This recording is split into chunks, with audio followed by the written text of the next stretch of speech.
تولد این طفل نام والدینش را ورد زبان کرد. او حدوداً 2 ماه پیش از مادر با وزن 8 کیلو به دنیا آمد که طبیبان این واقعه را بی سابقه عنوان کردند. وزن میانه نرمالی تا 4 کیلوگرم حساب می شود. از 4 کیلوگرم کلان جثه حساب می شود.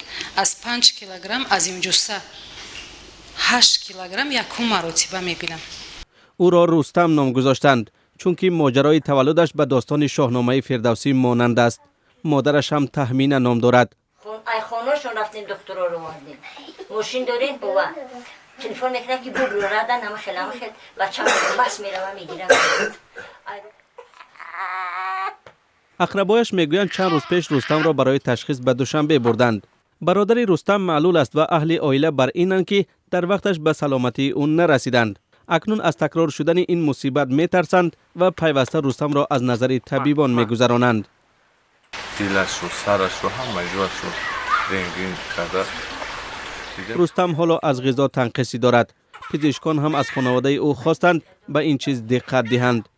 رستم را 2 مادر میخورانند. کلین این خانه که کودک 3 ماهه دارد رستم را برابری زیبونیسا شیر میدهد.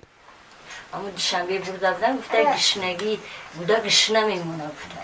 خیلی دودر امی چی را میخریم شیر خوخ میخریم امی 3 روز نمیره. در این عائله میگویند مطبوعاتی شدن تولد رستم واقعی گوشوارم هم باشد تا جای تشویش برانگیز نیز می شود.